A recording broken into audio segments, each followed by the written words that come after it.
창세기 제12장 1절에서부터 3절 말씀까지 읽어드리겠습니다. 여호와께서 아브라함에게 이르시되 넌 너의 고향과 친척과 아버지의 집을 떠나 내가 내게 보여줄 땅으로 가라. 내가 너로 큰 민족을 이루고 내게 복을 주어 내 이름을 창대하게 하리니 너는 복이 될지라.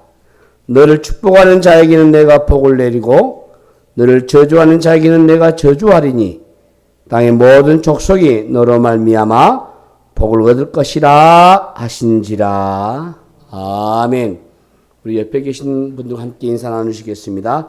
이 자리에 오신 당신은 이 세상 가장 아름다운 분이십니다. 예, 감사합니다.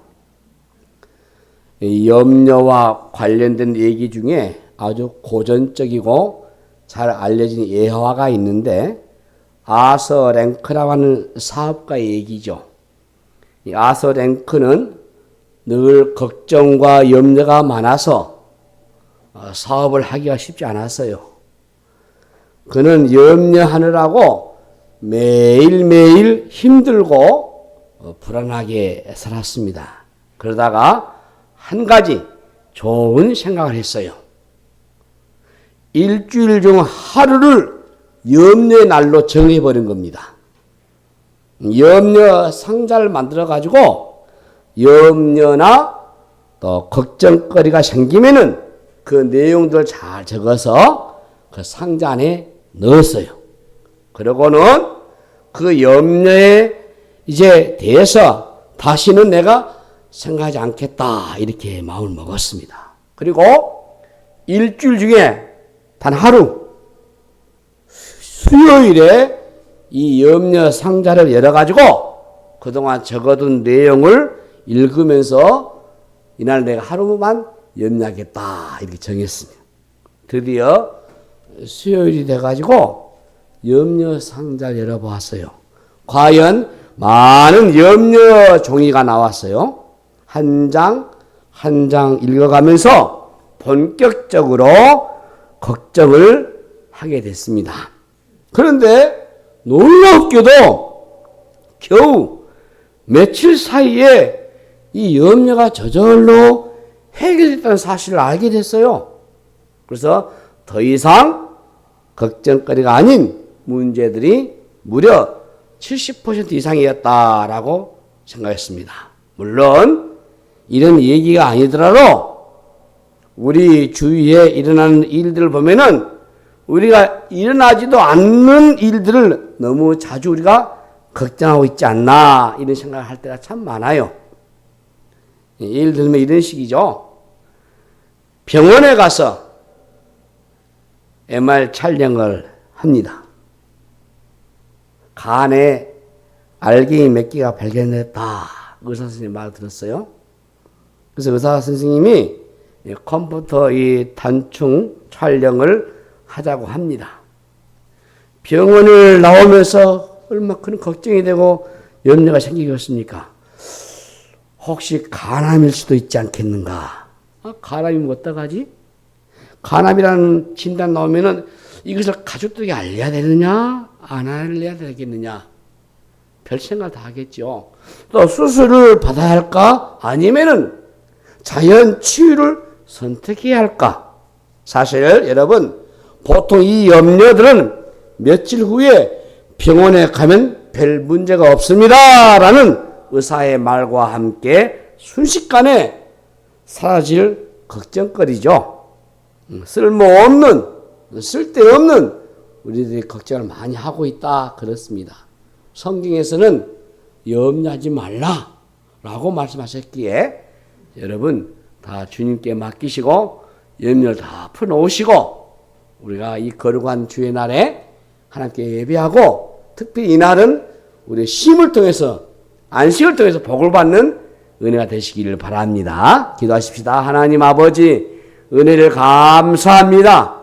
이 복된 날 우리가 기억하여 이 날을 성수할 수 있도록 은혜 주시니 감사합니다. 복 받는 날이고 주님께서 은혜 주신 날이 오니 우리 온 교우들이 말씀을 통해서 깨우침을 얻게 하시고 말씀을 통해서 은혜를 받게 하시고 말씀을 통해서 새로운 또한 도전과 능력을 갖도록 복을 내려 주시옵소서. 감사하고 우리 구주 예수 그리스도 이름으로 간절히 기도하옵나이다. 아멘. 지난 주일에 이어서 계속해서 다시 오늘 본문을 통해서 생각을 해보려고 합니다. 오늘 우리 본문 말씀에 2절에 보니까 너는 복이 될지라. 그 제목을 너는 복이 될지라. 하나님께서 내가 너로 큰 민족을 이루고 내게 복을 주어서 내 이름을 창대케 하리니 너는 복이 될지라 라고 말씀하셨어요.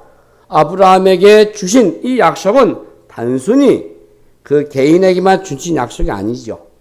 타락한 인류에 대한 우리 하나님의 새로운 계획입니다.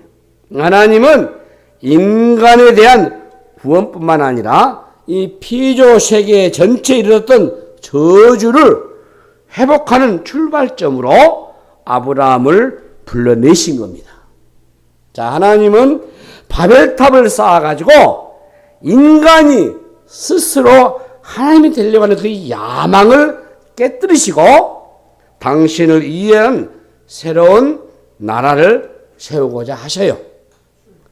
이스라엘이라고 하는 민족의 태동에서부터 우리 신약의 교회에 이르기까지 이 성경 전반에 걸쳐서 하나님이 어떻게 구원을 이루어 가시는가에 보는 중요한 장면이 오늘 본문의 내용입니다. 하나님은 아브라함에게 내 이름을 창대하게 하시겠다 이런 약속을 하셨어요. 이 약속은 바로 바벨탑 사건에서 인간이 자기 이름을 내려던 것을 무산시켜버린 것과 대조를 이루죠. 복은요, 복은 인간의 힘으로 이뤄내는 게 아니죠. 하나님의 전적인 은혜인 줄로 믿습니다. 예. 본문에 복이라는 단어가 여러 번 나와요. 복이 강조되는 반복되는 이유가 뭐냐면은 이 저주 아래에 있던 이 세상을 염두에 둔 말씀이라고 볼 수 있습니다. 자, 아브라함에게 약속하신 복이 어떤 것이죠? 우리 본문 2절에 보니까 너는 복이 될지라. 그 말은 너가 복이 되도록 하겠다. 하나님 뜻이 담겨 있거든요. 그러니까 복이 되게 하시는 두 가지 목적이 있는데 하나는 너로 큰 민족을 이루고 또 하나는 너 이름을 창대하게 하겠다. 이것입니다. 아브라함에게 약속하신 복은 인류를 저주로부터 건져내시겠다라는 하나님의 약속인 것입니다. 죄로 인해서 인류는 저주를 받았습니다. 자, 여러분, 저주가 무엇이죠? 저주는요, 하나님 없이 살아가는 삶이 바로 저주입니다. 하나님 없이 사는 것이 고통이고 불행이에요. 무엇이 모자라서 불행한 게 아니고 하나님이 없는 세상 안으로 들어가면은 어떤 일들이 벌어지고 있습니까? 바로 이 생존 싸움이 처절해요. 살기 위해서 피와 땀을 흘려서 노력을 하셔야 돼요. 그것으로 끝난 게 아니에요. 세상 안에 들어가면요, 무한 경쟁이 벌어지는 거예요. 경쟁하면요, 잔인해져요. 내가 살려고 다른 사람을 죽이는 일들이 일어난단 말이죠. 뿐만 아니라 이 지구촌은 환경 문제로도 지금 몸살을 앓고 있습니다. 본래는 하나님이 인간에게 창조하신 세계를 다스려도 권세를 주셨는데 죄로 인해 가지고 그 권세를 잃어버린 거죠.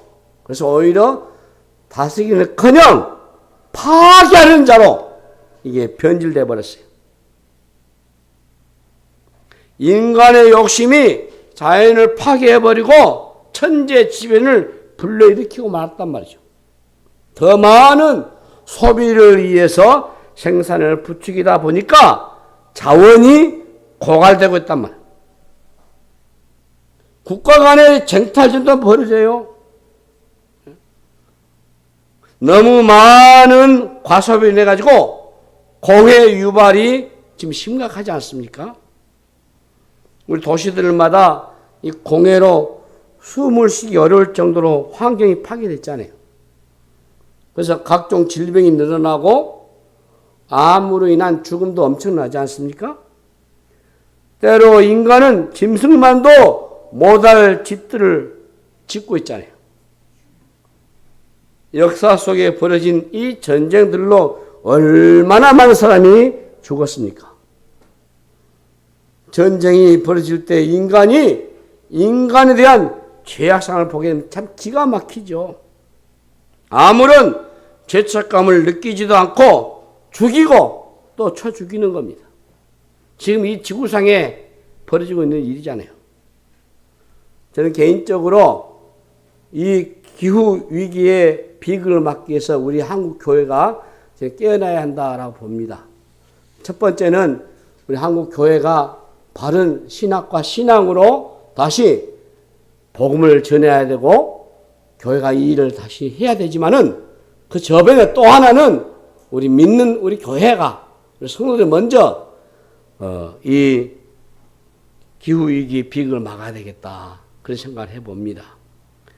지금 지구는 계속해서 더워지고 온실가스의 농도 역시도 지금 계속 증가하는 편이에요. 이것은 그냥 추정한 말이 아닙니다. 미국 나사에서 밝힌 내용이에요. 지구촌의 평균 기온이 1.7도에서 무려 2도가 넘는 그런 지금 거의 확실시되는 온난화가 지속적이에요. 메탄가스와 이산화질소가 아주 증가해요. 사람들이 많이 고기를 먹기 때문에 짐승에서 나오는 이 메탄가스가 치명적이에요. 그리고 더 많이 생산하기 때문에 화학비료에서 나오는 이산화질소가 치명적이에요. 몇천 배 되는 거예요. 그래서 기후온난화로 인해서 이상한 현상들이 발생되고 한쪽에는 아주 더워지고 한쪽은 아주 추워지고 그리고 많은 집중적인 비로 인해서 또 이런 자연의 이런 파괴로 인해서 엄청난 일들이 벌어지고 있잖아요. 재앙이잖아요. 예. 하나님께서 멀어진 세상은 저주에서 결코 벗어날 수가 없어요. 좀 이스라엘을 잠잠하려고 했더니 오늘 또 기사 보니까 이란에서 드론과 지도공 미사일로 수천 대를 다 쏘아대니까 다 요격했지만은 이제는 이스라엘이 이란 본토에다가 우리를 공격하겠다 하잖아요. 모르겠어요. 저는 그렇게 요한계시록 그렇게 해석하지 않지만은 아마겟돈 마지막 전쟁이 불전쟁이 중동 지역에 일어날지 어떻게 알겠습니까? 만약 이스라엘과 이란이 정면을 충돌한다면 불보듯 뻔하죠. 그럼 지금 지구촌 곳곳에 있는 핵무기가 가만히 있겠습니까? 그럼 끝나는 거죠. 그런데 오늘 우리 본문 2절에 보니까 하나님이 주신 복의 약속은 이런 저주 아래에 있는 세상에 대한 하나님의 대안입니다. 자, 저주를 풀고 복으로 바꿔주시겠다는 것이거든요. 하나님 없이 마음대로 살아가려고 하는 이 역사는 실패하는 겁니다. 이제 하나님의 말씀에 순종하는 새로운 그런 백성들로 새로운 나라를 세우시겠다는 계획이 드러나고 있습니다. 하나님은 복을 주시기를 원하셔요. 예. 인간이 저주 아래에 있는 것을 하나님은 원하지 않습니다. 그래서 우리 2절과 3절을 영어 성경으로 보게 되면 자주 나오는 단어가 있어요. 그게 I will입니다. 예. 하나님의 의지를 강조하고 있어요. 하나님의 의지가 인간의 의지와는 전혀 달라요. 인간의 의지는 믿을 만한 게 못 돼요. 그러나 하나님의 의지는 어떻습니까? 반드시 이루어지거든요. 하나님의 의지가 담긴 약속은 그 무게가 다릅니다. 이사야 14장을 보시면 사탄도요 비슷하게 했는데 12절부터 읽어볼게요. 너 아침의 아들 계명성이여. 이 사탄의 관계는 사탄의 관계된 거. 어찌 그리 하늘에서 떨어졌으며 너 열국을 엎은 자여 어찌 그리 땅에 찍혔는고. 내가 내 마음에 이르기를 내가 하늘에 올라 하나님의 무별 위에 내 자리를 높이리라. 내가 북극 지폐의 산 위에 앉으리라. 가장 높은 구름에 올라가 지극히 높은 이와 같아지라 하는도다 했어요. 여기서도 이 영어 성경에 보면은 I will라는 WILL 이 단어가 사탄도 동일하게 여기에 쓰고 있어요. 이게 사탄의 단호한 의지가 그냥 담겨 있다 그 말이죠. 그러나 사탄의 모든 계획은 무산되고 말죠. 하나님의 I will와는 달라요. 하나님의 의지는 단순한 희망사항이 아니죠. 하나님의 말씀은 그대로 이루어진 줄로 믿습니다. 이제 아브라함에게 약속하신 말씀은 역사 속에서 그대로 이루어졌어요. 자, 그 성취가 바로 이스라엘 역사 속에 나타났고요. 선악을 통해서 확인하고 있어요. 한 사람을 통해서 성취하실 역사는 그야말로 상상을 초월했어요. 단 한 명의 자손도 없는 아브라함을 통해서 모든 족속이 복을 받을 것이라고 하는 이 약속은 지금도 이루어져 가고 있습니다. 아브라함에게 주셨던 약속이 오늘 우리에게까지 내려왔잖아요. 네, 우리의 운명은 나로 인해서 결정된 게 아니고 하나님의 뜻과 하나님의 의지에 의해서 결정이 된 줄로 믿습니다. 창세기에서 나타난 이 아브라함의 모습은 참 연약하기 그지없어요. 그러나 하나님은 아브라함의 실패에도 불구하고 끝까지 구원으로 이끌어 가셔요. 우리도 마찬가지입니다, 여러분. 예수님을 믿는 순간 묶여져 있었던 저주로부터 자유를 주셨고 아브라함에게 약속했던 축복 안으로 우리를 이끌어 주셔요. 자, 이스라엘 백성들에게 가나안의 약속은 출애굽으로부터 시작이 되지 않습니까? 하나님은 이스라엘의 구원자로 애굽에 노예되었던 백성들을 구원해내시고 그네들을 가나안 땅으로 들여 보내주셨어요. 이 출애굽기의 과정을 보시고 그리고 가나안으로 가는 그런 과정에서 여러분 무엇이 발견됩니까? 저주로부터 구출함을 받은 백성들의 모습을 볼 수 있잖아요. 죄 속박에서부터 자유를 얻었잖아요. 더 이상 환경의 지배를 받지 않는 삶이잖아요. 아브라함에게 약속하신 복이 바로 이 땅과 이게 자손으로 주어졌단 말이에요. 그런데 이게 신약으로 넘어가면서 다른 복을 또 말씀하고 있어요. 그게 바로 우리 주님이 산상수훈에서 복을 선포하세요. 주님이 첫 번째 하시는 설교가 바로 팔복이잖아요. 하나님 나라에서 살아가는 복을 말씀하고 있지 않습니까? 마태복음 5장부터. 그 나라가 어떤 곳입니까? 바로 로마서 14절째 보시면 하나님의 나라는 먹는 것과 마시는 것이 아니요 오직 성령 안에 있는 의와 평안과 희락이라 이렇게 말씀했어요.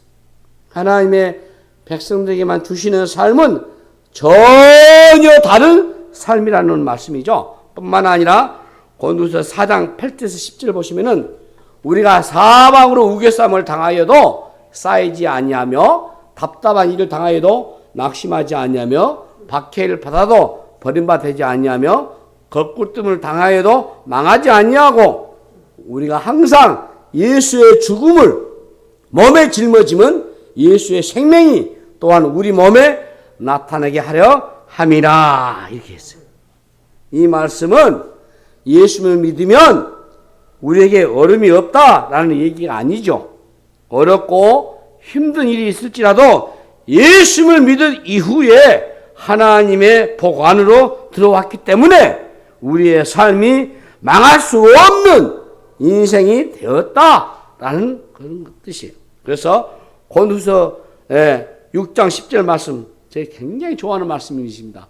근심하는 자 같으나 항상 기뻐하고, 가난한 자 같으나 많은 사람을 부유하게 하고, 아무것도 없는 자 같으나 모든 것을 가진 자로다.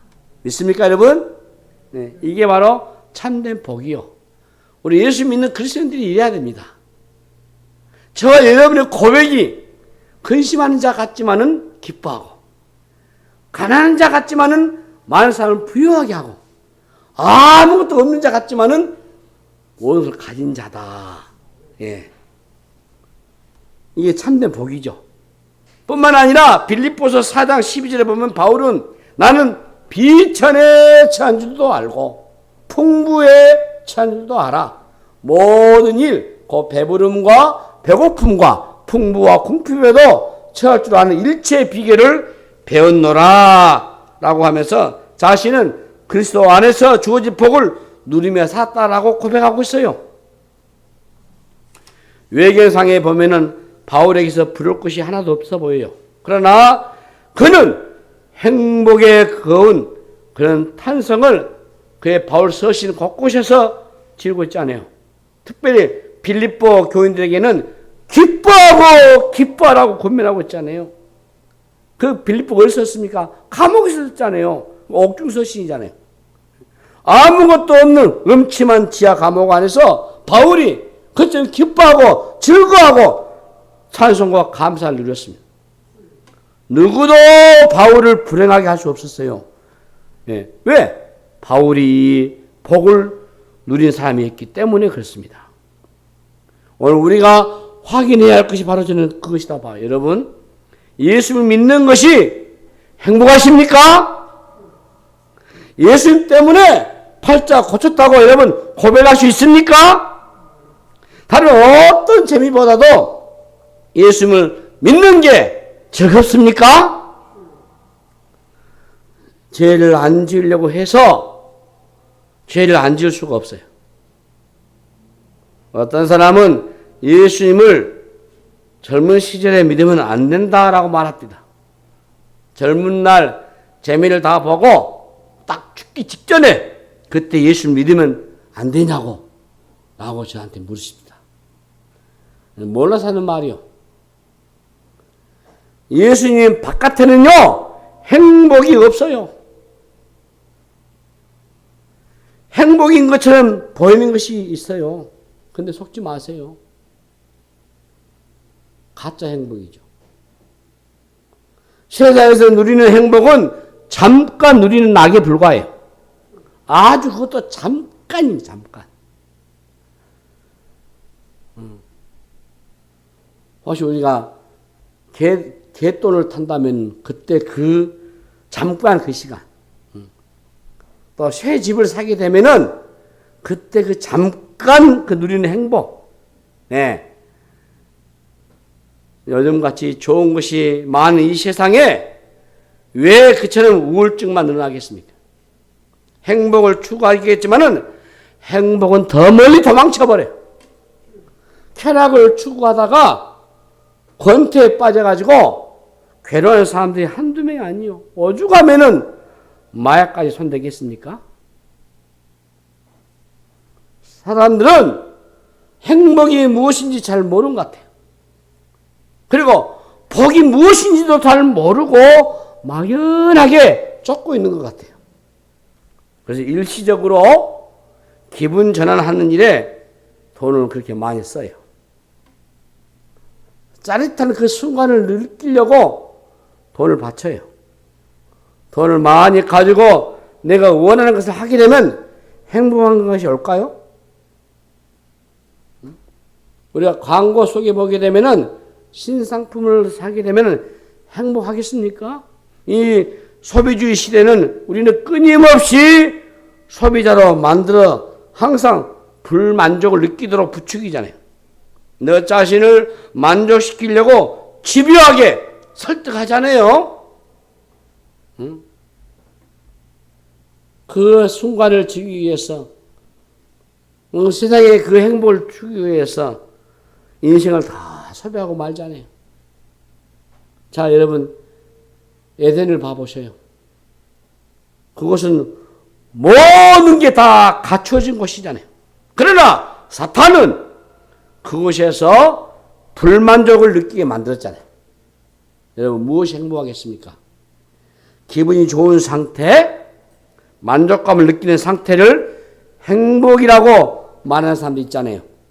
그러나 만족감을 느끼는 것이 가능하겠습니까, 여러분? 저는 불가능하다고 봐요. 결코 우리는 이 세상에서 만족할 수가 없어요. 우리는 모든 복을 받은 사람들입니다. 복은 오직 예수님과 연결될 때 주어지는 거예요. 우리를 불행하게 할 수 있는 것은 더 이상 없어요. 우리는 더 이상 부를 것이 없는 사람들입니다. 내가 얼마나 부유하며 행복한 사람인가를 깨닫는 사람들이 복 있는 사람이에요. 하나님이 우리에게 주신 복이 무엇인지를 안다면은 결코 헛된 것을 추구하지 않습니다. 자, 하나님이 아브라함에게 주신 복의 특징이 있어요. 우리 보면 3절을 보시면은 너를 축복하는 자에게는 내가 복을 내리고 너를 저주하는 자에게는 내가 저주하느니 땅에 모든 족속이 너로 말미암아 복을 얻을 것이라 라고 하셨어요. 이것은 복의 전염성입니다. 하나님은 아브라함을 통해서 모든 족속이 복을 받을 길을 원하셔요. 하나님은 복을 특정한 몇 사람에게만 준 게 아니에요. 모든 족속, 민족이라는 것은 선교적인 의미가 있습니다. 자, 아브라함에게 주신 복은 개인을 넘어서 한 민족을 넘어서는 거죠. 성경에서 말씀하시는 복은 결코 이기적이지 않습니다. 나만의 복은 하나님 말씀하신 복이 아니죠. 우리 기독교는 자신의 삶의 궁리만 찾는 그런 종교가 아니죠. 하나님의 구원 계획은요, 아주 우주적이에요. 하나님의 축복의 대상은 열방입니다. 죄로 망가진 온 세상을 회복하는 게 하나님의 뜻이잖아요. 예수님의 십자가 사건은 몇 사람만이 전유물이 아니에요. 그런데 이스라엘은 하나님의 그에 대한 계획을 오해했어요. 편견에 사로잡혀가지고 하나님은 자기들만 사랑하신 분으로 착각했어요. 이것이 잘 드러낸 책이 바로 요나서지요. 이 선지자의 편견이 잘 드러났잖아요. 요나 선지자가 이방 땅 니느웨로 가라고 하는 하나님의 말씀을 전면적으로 거부해요. 이방인들이 하나님을 믿고 돌아온다는 것을 받아들이기 어려워요. 그래서 요나가 니느웨로 간 게 아니고 다시스로 가는 배를 타죠. 그러나 결국 하나님의 강권적인 인도하심으로 니느웨에 가가지고 회개를 외쳐야 됩니다. 요나가 외칠 때 수많은 사람들이 회개하고 돌아오는 놀라운 역사가 일어났어요. 그런데 참 이상한 선지자였죠. 사람들이 회개하고 돌아오니까 배가 아픈 거예요. 짜증을 부리는 겁니다. 저도 그런 경험을 했어요. 저는 일본을 아주 싫어했습니다. 우리 역사가 있기 때문에 저는 일본을 아주 증오했어요. 예수 믿으면 되었지 않는데 안 변해집니다. 제가 지난번 몇 년 전에 일본에 간 적이 있습니다. 일본 우리 하성애 선교사님이 하는 그 교회와 그 교단과 우리 개혁주의 신학회에서 자매기를 하기 위해서 우리가 올라갔어요. 그래서 제가 가서 자매기를 한다고 광주에서 네 분의 목사님이 갔어요. 운나서 갔는데 제가 동행했습니다. 처음에 저도 이제 한 파트를 맡아서 강의를 하는데 일본 목사님들이 전국에서 한 60명 정도 왔어요. 다 나이 드신 80대 목사님이셔요. 제가 또 심경의 변화가 와가지고 강의하고 싶지 않더라고. 통역을 하니, 손미사님, 저는 안 하겠다고. 그러니까 이제 거기서 왜 그러냐고, 이렇게. 다시 한번 잘못했다고 우리한테 빌으라고 했어요. 2시간, 3시간 비행기 타고 오신 그 목사님들이, 그 중에 한 분은 그 2차 대전 때 비행기 직접 모은 사람이 있다. 우리한테 행했던 일들, 우리 민족을 말살시키고 교회에 불을 지르고 신사참배를 강요했던 당신들의 죄가 얼마나 크냐. 회개해라. 안 그러면 나 강의하지 않겠다. 거기서 대표들이 3분이 나와서 무릎 꿇고 또 잘못했다고 빕니다. 그래서 한 30분 동안 부둥켜 안고 같이 울면서 또 회개하면서 그러고 왔습니다만은. 그래서 저는 일본 여행을 하지 않았어요. 별로 가고 싶지도 않고. 오는 길에 그래서 일본이 왜 망하는가를 내가 보기 위해서 후지산을 봐야 되겠다. 그래서 천황 믿잖아요. 태양신자. 당신들이 이걸 버리지 않는 한은 망할 것이다. 자기들도 그래요. 인정해요. 참 제가 왜 이 말을 장구하냐면 참 연화 같은 그런 심보를 제가 오셨어요. 일본이 잘 된 건 못 보겠어요. 네. 이게 이기심과 나의 어떤 민족주의에 사로잡혀 있지 않나 그런 생각도 해봅니다. 그런데 지금 많이 교정을 하고 수정을 했습니다. 복음은 이 혈연을 초월합니다. 민족을 초월합니다. 연합을 통해서 하나님의 관심과 사랑이 얼마나 넓은가를 보여주시잖아요. 응? 저 사람도 맞고 저 사람도 구원받기를 원하는 분이 우리 하나님이시다 라고 여기지면은 다 포용할 수 있지 않겠어요? 구약을 통해서 보여주는 그림은 이스라엘 실패잖아요. 그래서 하나님은 새 이스라엘인 교회를 세우신 겁니다. 이 교회를 통해서 복음이 온 땅 가운데 흩어지기를 원하셔요.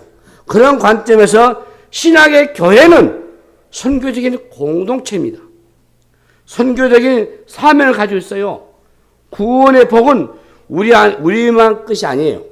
예루살렘 교회는 사도행전을 이제 내년에 사도행전을 또 내년 하반기 때는 사도행전을 설교하려고 하는데 사도행전을 보시면은 예루살렘 우리 교회, 우리의 첫 번째 모교회는 하루에 3,000명, 하루에 5,000명이 주님께 돌아오는 역사가 일어났어요. 네. 그런데 성령은 받았지만 그들 어떻게 할 줄 몰랐어요. 그래서 어떻게 했습니까? 하나님이 예루살렘 교회 안에 문제가 생겨나기 시작해요. 결국 예루살렘 교회에 하나님이 핏발 가하심으로 그걸 흩어버리세요. 오직 성령이 너에게 임하시면 너희가 권능을 받고 예루살렘과 온 유대와 사마리아와 땅끝까지 이르러 내 증인이 되라 하시니라. 이 말씀을 그대로 이루어지게 하셨어요. 하나님의 의도가 분명하죠? 흩어지는 겁니다. 흩어지는 거예요. 예. 복음은 소수의 전염물이 아니에요. 하나님은 모든 민족이 복을 받기를 원하시잖아요. 자, 여러분, 건강한 교회가 어떤 교회가 되겠습니까? 우리끼리만 천국을 만들어 가면 안 돼요. 흩어질 줄 알죠. 네? 모이기만 한다면 어떻게 되겠습니까? 시시한 문제로 다툼이 생겨요. 자기 이름을 내려고 별짓 다 해요. 비본질적인 것에 에너지를 쏟아내요. 응? 크고 작은 잡음들이 끊임없이 이루어져요. 우리끼리만 모여 있다면은 그것은 시험을 기다리고 있는 것이나 마찬가지예요. 하나님의 의도가 아니거든요. 하나님이 너는 복이 될지라고 말씀하셨잖아요. 복이 있는 사람이 누구겠습니까? 성경은 주는 자가 받는 자보다 복이 있다고 말씀하잖아요. 이 나누어 주는 교회가 그래서 좋은 교회입니다. 건강한 교회입니다. 복을 움켜쥐고 사는 사람은 복된 사람이라고 말하기 어려워요. 나눠줄 줄 아는 사람이 바로 복된 사람이 있는 거죠. 흩어질 줄 아는 사람이 복을 아는 사람이죠. 하나님은 흩은 자를 더 부욕케 하시는 분이세요. 돈도 마찬가지요. 모으기만 하면은 그 돈이 반드시 썩게 돼 있어요. 그게 성경이 진리잖아요. 우리 예수님 말씀하셨잖아요. 우리가 이곳에 모인 이유가 뭐겠습니까? 간단한 겁니다. 흩어지기 위함이죠. 에? 성을 쌓고 우리끼리 바벨탑을 쌓는다면 하나님이 반드시 무너뜨실 것입니다. 하나님은 우리가 가지고 있는 복음을 또 다른 사람에게 나누어 주고 복을 받도록 하는 일을 우리에게 부르심을 주신 거예요. 하나님이 우리나라를 참 사랑하셨어요. 우리나라는 고난이 많은 민족이에요. 그래서 잘 흩어지지 않는 나라였어요. 그래서 우리나라는 단일 민족을 고집했고 혈통주의를 강조했습니다. 근데 지금은요, 세계에서 가장 많이 흩어진 나라 중에 하나입니다. 아프리카 내전이 있는 나라에도 우리 한국 사람이 있고요. 언제부터 이렇게 흩어지기 시작했는가 쭉 보니까 독일 광부를 보낼 때, 월남에 파병이 일어날 때, 중동에 기술자들이 들어갈 때, 그리고 투자 이민하고 유학하고 그래서 흩어졌어요. 지금은 무려 750만 명이라는 사람이 해외에 흩어져서 살고 있어요. 놀라운 것은 흩어지는 한국 사람들은 반드시 그곳에 교회를 세운다는 겁니다. 외국에 가가지고 예수를 믿는 사람들이 팍 많이 있어요. 우리나라에서는 안 믿는데 외국에 가가지고 예수 온 사람들 있단 말이에요. 응? 지금 우리나라 이제 우리 교단만에서는 우리 합동측 교단만에서는 92개 나라에 약 1,457가정입니다. 선교사들이 2,626명이요. 우리 한국에는 기독교 다 합쳐가지고는 약 한 3만 명 정도 지금 선교사를 나갔다고 봅니다. 하나님이 우리에게 흩은 이유가 있지 않겠습니까?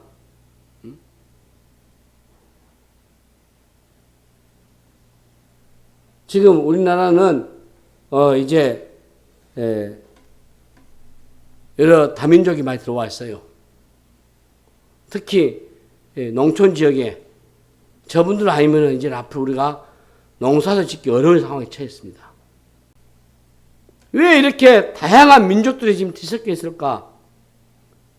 어떻게 보면 경제공학적인 관점에서 해석할 수도 있겠지만은 우리는 선교적인 관점에서도 하나님 뜻이 있구나 보셔야 돼요. 여기에 놀라운 구원의 뜻이 있습니다. 우리는 이미 복을 받은 사람들이죠. 예수 그리스도 안에서 누리는 엄청난 복이 크지 않습니까? 이제 그 축복을 나누셔야 돼요. 에베소에서는 그 복을 뭐라 했습니까? 신령한 복이라고 얘기하잖아요. 신령한 복이라는 것은 세상의 복과 구별되지 않습니까? 그리스도 안에서 누리는 복이죠.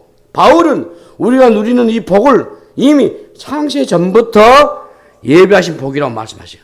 누구에게도 뺏길 수 없는 복이에요. 우리는 나눌 수 있는 것이 있는 사람들입니다. 나는 괜찮은 사람이라서 구원을 우리가 얻는 게 아니잖아요. 하나님의 놀라운 은혜 속에 하나님 우리를 선택하셨고 우리를 구원해 주셨어요. 받은 복을 나만 끌어안고 뒹구는 그런 삶이 아니고 이 복을 나누는 삶으로 살아가셔야 돼요. 우리 교회가 1년 2차례 전도운동을 하는데 전반기 때 237 전도운동을 진행하고 있어요. 두 사람 여러분들이 믿지 않는 사람들 혹은 믿다가 쉬어버리는 사람들 두 사람을 선정해서 하루에 3번씩 기도를 꾸준히 하고 그리고 7번의 사람을 실천해가지고 그걸 주님 앞에 인도내자. 그게 237 전도운동이에요. 전반기 때 이렇게 하고 후반기 때는 119 새생명운동합니다. 한 사람이 한 가정이 한 가정을 구원해내자. 그런 슬로건을 걸고 지금 해왔어요. 우리가 믿는 예수님, 내가 받은 이 복을 함께 나누어 보자 그 말이죠. 자, 여러분 다시 요셉의 생을 잠깐 비춰본다면은 창세기 39장에 보면 요셉의 얘기 나오거든요. 그의 인생은 꼬이고 엉망이 되어버려도요, 하나님이 결국 그를 어디 데려갑니까? 애굽의 총리가 되잖아요. 그러나 성경은 단순히 요셉의 성공을 얘기하는 것이 아니에요. 요셉의 이야기 속에 항상 따라다니는 단어가 하나 있어요. 그게 바로 형통이라는 단어입니다. 네. 외적으로는 이해가 되지 않는 단어죠. 그러나 하나님이 요셉과 함께 있어요. 그래서 창세기 39장 5절을 보시면은, 네? 그가 요셉에게 자기의 집과 그의 모든 소유물을 주관하게 한 때부터 여호와께서 요셉을 위하여 그 애굽 사람의 집에 복을 내리심으로 여호와의 복이 그의 집과 밭에 있는 모든 소유에 미친지라 했어요. 하나님이 요셉에게 복을 주셨는데 애굽 사람인 보디발의 집까지 그 복이 흘러갔다고 말해요. 그뿐만 아닙니다. 보디발의 집에서만 끝나지 않고 애굽 전체가 복을 받았다고 했어요. 성경에서 이 복이라는 것은 나 혼자 잘 먹고 잘 사는 걸 말하지 않습니다, 여러분. 네. 3절 말씀이 하나님의 언약입니다. 역사는 이 언약이 이루어져 가는 쪽으로 흘러가게 돼 있어요. 그러므로 사람들이 우리에게 축복을 하게 해야 합니다. 그래야 그들 또 축복을 받습니다. 그들이 축복을 받아야 아브라함에게 주셨던 약속이 성취된단 말이에요. 하나님은 우리만이 아니고 모두가 복받기를 원하셔요. 다른 사람이 우리를 축복하도록 하는 삶을 사셔야 돼요. 그런데 사람들이 우리를 향하면 저주하게 되고, 그러면 저주도 저주받습니다.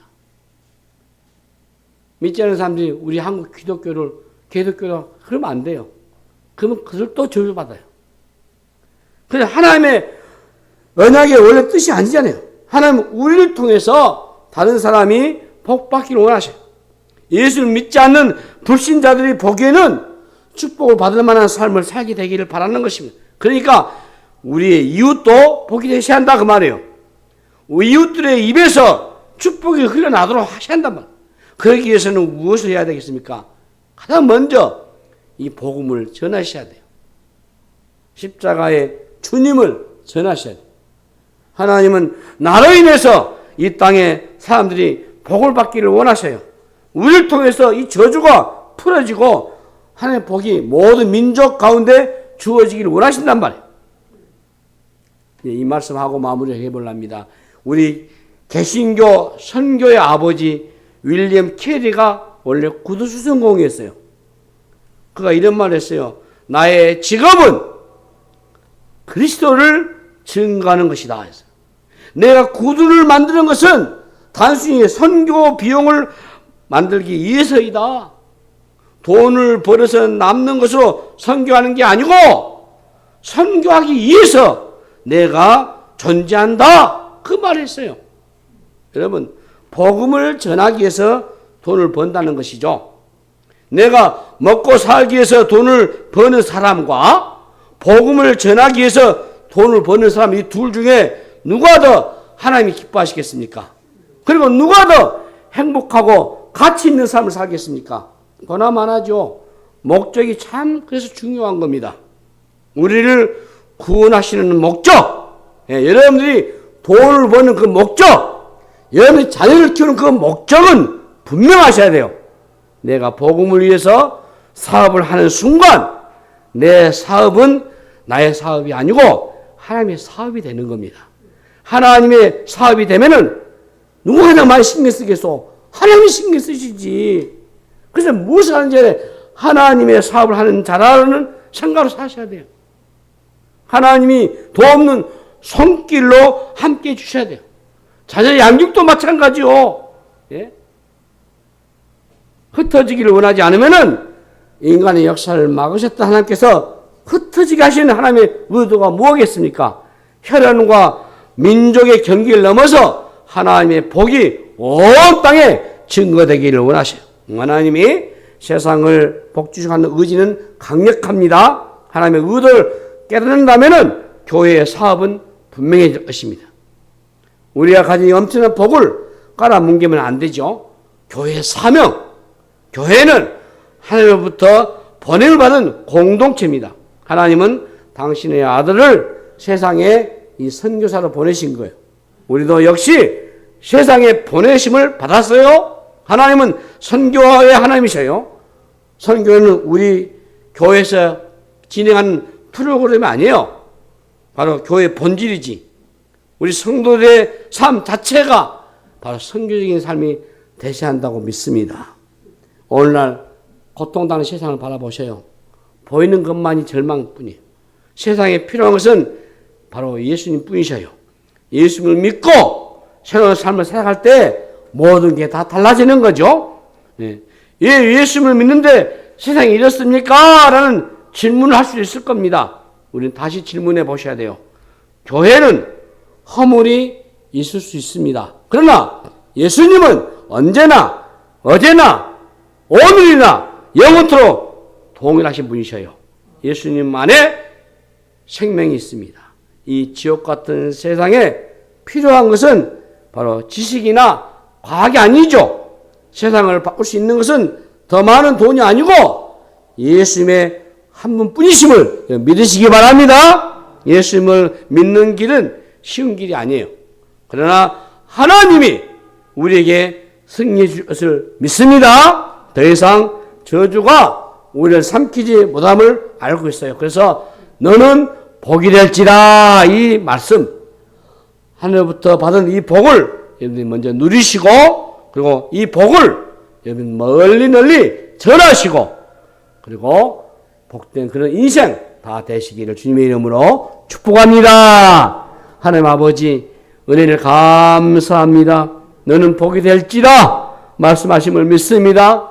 우리 교회 공동체가, 우리 온 성도들이 이 말씀을 깊이 새기고 선교적 차원에서의 더 복음을 선거하고 전파하고 교회가 이 일에 소명을 갖고 믿음으로 감당하도록 은혜를 입혀 주시옵소서. 그래서 열방을 향해서 이 복음이 증거되게 하시고 많은 문 영혼들이 다시 복이 될 수 있도록 역사하여 주시옵소서. 감사하고 우리 구주 예수 그리스도 이름으로 간절히 기도하옵나이다. 아멘.